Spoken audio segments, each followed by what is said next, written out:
Welcome to Superbility. This video covers how best to behave in a business environment. Etiquette means manners, and always remember it's etiquette, not etiquettes. Etiquette itself is a cluster of socially acceptable rules or manners, so it doesn't need the plural form. So please don't put an extra S there. Simply etiquette. Let's begin. Any work environment has to get your professionalism out. You cannot be casual about your approach or behavior. Dekha jayega is the worst attitude that you can have at a workplace. ये file कल complete कर दूंगी. Lunch break 15 minute ऊपर ले लूंगा. I'll just borrow someone else's stationery. This email can wait. These are all perfect examples of a very casual approach. None of that, please. Yes, as far as you can help it, keep all your communication very formal. This means avoid WhatsApp chats and stick to emails instead. I can always delete a message on WhatsApp, and if I was the sender and I choose delete for everyone, this means that the message is gone from your chat as well. Well, where is the proof now?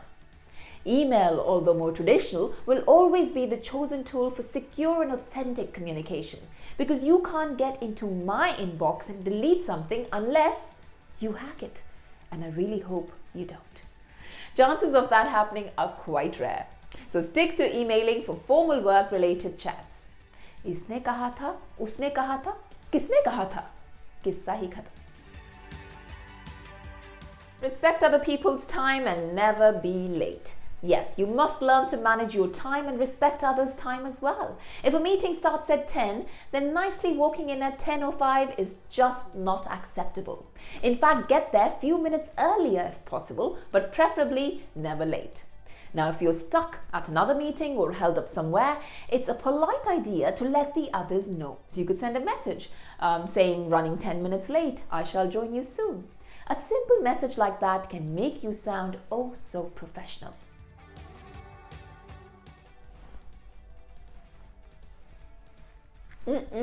Don't be nosy. You don't have to peep into other people's cubicles, listen to phone conversations that don't really concern you, and then to ask follow-up questions on top of that. Now that is really annoying.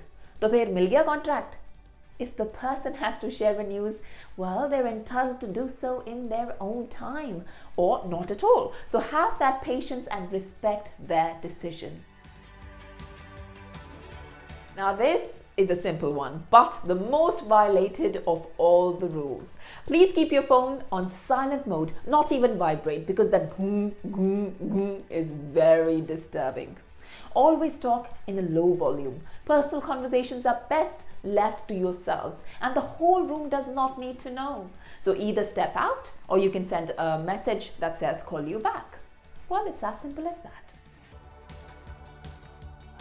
It said a gentleman is known from his shoes. I say that at a workplace, your desk will have the same effect. It's pretty much a reflection of your personality, so ensure that you keep it neat and organized. And this is for your own good. When in haste and looking for something, you will thank yourself later for keeping it so organized. Don't eat at other people's desks. Not everyone appreciates breadcrumbs or haldi marks on their desks. It's their sacred space and you must respect that. Encroaching that, perching on their desk or opening a khane ka dabba there is just not advisable. It's plain rude. So please be mindful of your munching. Now this is an important one. Lewd remarks, making fun of colleagues, derogatory comments are all a no. So is office gossip. You never know who you hurt in the process. So please refrain from getting personal. Office politics is like quicksand. You can very quickly get sunk in, so be mindful of your stance. Stay away from any politics as much as possible and remain neutral. Be diplomatic where possible and refrain from taking sides, unless it's an open voting for something. In that case, it's okay to voice your opinion. Ooh, the gender talk. Now this is a tricky one. Act appropriately with the opposite gender at all times as a rule which is safe. Be careful not to cross their personal space and step into the intimate space, which is reserved mostly for their partners and kids. You might be stepping boundaries there and making someone feel really uncomfortable. And in case someone is doing this to you and you feel victimized, well, don't just sit there, speak up. Politely, of course. Give direct hints like pulling up a chair next to you and say, "Here you go, sit there." Or, "You must be tired, why don't you have a seat?" Or subtly put it across. "You are towering over me, so it's hard to concentrate. Do you mind taking a seat, please?" And last but not the least, when in doubt, follow your boss. The head of the organization pretty much sets the tone of your professional environment. From their dressing to their style of working, mirror and match, and you shall have a very happy boss. For example, I was quite young when I had to be the head of an English teaching institute. I'd always be well dressed with scarves around my neck, decent makeup, heels and crisp, well-ironed clothing. Well, you could tell that I took time in being presentable each morning. Over a period of time, I noticed the same in my staff, and including the ones who didn't have customer-facing jobs that were handling more of the back-end operations like accounts. But the whole vibe changed and we became a good-looking office.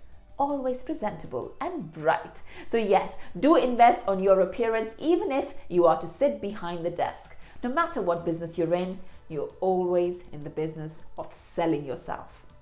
Well, I do hope you found my tips helpful. Please do subscribe to my channel for more on personality enhancement and communication skills. And remember to turn on the notifications. How else will you know when a new video is out? And please also send me suggestions on what other topics you'd like covered. I hopefully will bring them to your inbox very soon. Thank you. Bye for now. See you soon. Super soon.